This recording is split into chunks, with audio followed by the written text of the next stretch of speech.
Tragedi kematian Laskar FPI di Tol Cikampek KM 50 kembali dibahas, publik curiga. Itu gak bisa saya bayangin bisa seperti itu, sadisnya gitu.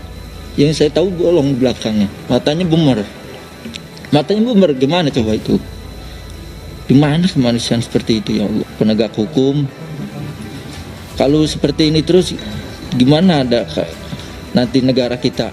Siapa yang membunuh satu orang, maka dia sama seperti membunuh semua orang. Wa man qatala mu'minan muta'ammidan fajaza'uhu jahannam. Siapa yang membunuh orang beriman, maka balasannya adalah neraka jahannam.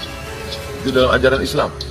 Tidak ada satu agama pun di dunia ini yang mengajarkan membunuh sebagai solusi menyelesaikan masalah.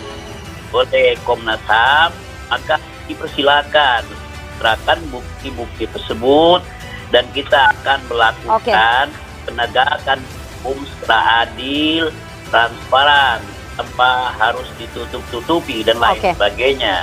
Oleh karena itu, supaya masyarakat percaya bahwa negara ini negara hukum, maka semua persoalan-persoalan yang menyangkut hukum itu harus objektif, transparan, dan tidak memihak kepada siapapun, tapi kepada kementerian hukum, pada keadilan, pada kebenaran. Itu artinya sebetulnya memang tugasnya adalah membunuh. Kan di dalam pikiran ilmu kriminalitas kan itu ujungnya kan, resultnya terbunuh. Maka jangan dianggap bahwa itu adalah ketidaksengajaan tuh. Mestinya ketidaksengajaan itu bisa dihindari kalau pengintaiannya berhenti. Tapi kebiasaan kita seolah-olah menganggap bahwa ini adalah dalam rangka membela diri itu. Loh, pengintai itu nggak boleh membela diri. Dia justru mesti laporkan hasil pengintaian itu secara sempurna tuh. Nah sekarang terjadi kekacauan, mesti dicari keterangan dari mereka yang udah meninggal. 2 orang yang dianggap menghilangkan nyawa 4 orang di dalam mobil Xenia, tapi tidak menyangkut keseluruhan cerita mengenai Laskar FPI ini. Jadi tanggung jawab ini yang memusingkan, saya kira. Saya bisa pahami betapa pusing Kapolri hari ini, karena dia akhirnya harus secara hati-hati. Karena itu terlihat bahwa polisi mulai mencicil bukti-bukti baru untuk sekedar melegakan kerisauan publik.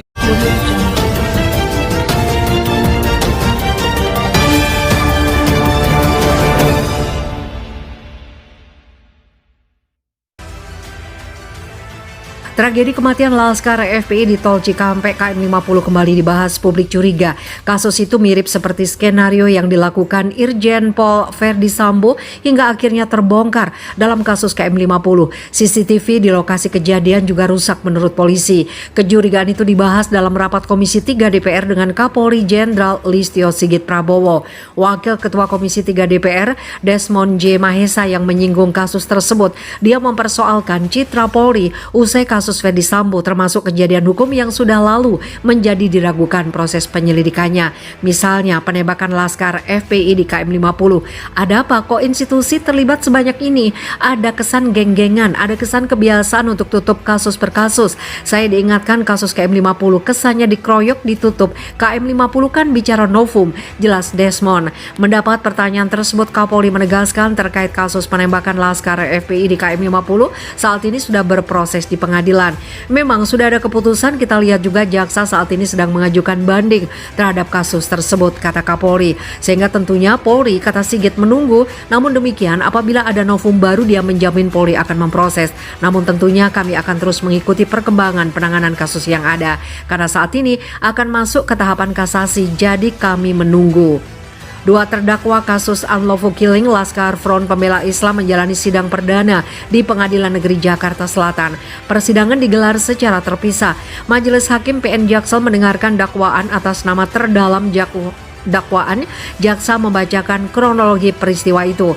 Bermula saat terdakwa bersama 6 rekannya mendapatkan perintah untuk mengawasi simpatisan Rizik Syihab menyusul adanya informasi rencana pendukung mantan pemimpin Front Pembela Islam itu menggelar aksi di Mapolda Metro Jaya.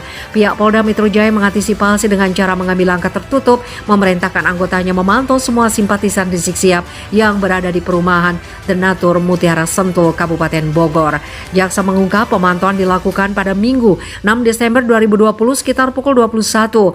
Bribtu Fikri Ramadan dan rekan-rekannya berangkat ke lokasi menggunakan 3 kendaraan. Salah satu kendaraan yaitu Toyota Avanza Silver. Satu mobil Toyota Avanza Silver dikemudikan Bribka Faisal Kasbi Alia, sedangkan terdakwa Ibda Muhammad Yusmin Orela dan Ibda Elwila Pradizet almarhum sebagai penumpang. Jaksa mengurai, Bribtu Fikri Ramadan dan rekan-rekan kemudian membututi mobil rombongan Rizik yang terlihat keluar dari perumahan Denatur Mutiara Sentul, Kabupaten Bogor. Ada 10 unit mobil, 9 unit mobil menuju Jakarta, 1 lagi ke arah Bogor. Jaksa menerangkan, mobil yang ditumpangi terdakwa dan rekan-rekan ketika sedang melakukan pemantauan dihalang-halangi oleh 2 mobil yang diduga berisi rombongan simpatisan Rizik. Kejadian itu di pintu keluar tol Karawang Timur pada Senin 7 Desember 2020 sekitar pukul 00.05. Jaksa menjelaskan salah satu mobil rombongan simpatisan Rizik Sihab bahkan menyerempet dan menyenggol bemper sebelah kanan setiba di jalan internasional. Atas peristiwa itu terdakwa bersama rekan mengejar mobil yang dikemudikan anggota FPI. Jaksa mengurai tiba-tiba muncul kendaraan Chevrolet Spin abu-abu. Kendaraan memepet dan memberhentikan mobil terdakwa. Jaksa menyebut penumpang dan pengemudi yang berada di kendaraan Chevrolet Spin abu-abu turun sembari membawa senjata tajam. Seorang laki-laki menggunakan jaket warna biru membawa pedang gagang warna biru atau samurai. Jaksa mengatakan salah seorang di antaranya menghampiri mobil yang ditumpangi terdakwa lalu melakukan penyerangan. Pria berjaket biru mengayunkan pedang dan membacok kap mesin dan 1 kali ke arah kaca mobil. Jaksa menerangkan Bribka Faisal Kasbi Alia memberikan tembakan peringatan. Jaksa menerangkan keempat anggota FPI lari ke arah kendaraan Chevrolet Spin abu-abu. Ada 2 anggota FPI yang turun dari mobil, salah seorang di antaranya menodongkan senjata api. Jaksa menyebut 3 kali tembakan menyebabkan ada lubang pada kaca depan. Akan tetapi secara refleks Bribka Faisal Kasbi Alia dan teman-teman yang menunduk sambil berlindung. Setelah menembak 3 kali, anggota FPI masuk kembali ke dalam mobil. Jaksa menerangkan Faisal Kasbi Alia turun untuk membalas tembakan secara terarah. Jaksa menerangkan kedua anggota FPI kembali masuk ke dalam mobil Chevrolet Spin abu-abu dan melarikan diri. Namun pada saat itu anggota FPI yang duduk di depan membuka kaca mobil dan menodongkan senjata api. Seketika Bribka Faisal yang mengendarai mobil melawan dengan menembak beberapa kali ke arah ban mobil. Demikian juga dengan Ibda Elwira Priyadi almarhum. Ia juga melepaskan peluru secara terarah. Mobil Chevrolet Spin abu-abu milik anggota FPI tidak berhenti. Jaksa menerangkan Bribka Faisal Kasbi Alia kembali mengejar mobil anggota FPI.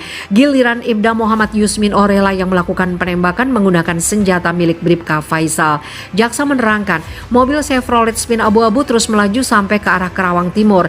Jaksa menerangkan tidak lama kemudian sewaktu melintas di rest area KM 50, Ibda Muhammad Yusmin Orole melihat mobil Chevrolet Spin abu-abu milik anggota FPI menabrak pembatas jalan.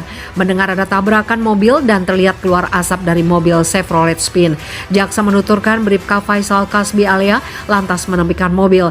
Terdakwa Ibda Muhammad Yusmin Orela dan Ibda Elwila Priyadi meminta para penumpang yang ada di dalam mobil turun. Jaksa menyebut Bribka Faisal Kasbi Alia menggeledah badan 4 orang anggota FPI. Sementara terdakwa sendiri melakukan penggeledahan dari sisi sebelah kiri mobil. Anggota FPI ditemukan 1 orang laki-laki menggunakan baju merah yang tergeletak di jok depan samping sopir, 1 orang laki-laki dengan jaket hijau di jok tengah sebelah kiri, sedang tergeletak keduanya ternyata sudah meninggal. Dilakukan pengecekan kondisi kedua orang dan nadinya sudah tidak berdenyut. Disaksikan dari jauh oleh para saksi yang berada di rest area KM 50 yaitu Eis Asmawati binti Solihan, Rati binti Adum, supir mobil towing bernama Khotib alias Pak Badeng dan juru parkir bernama Karman Lesmana bin Odi.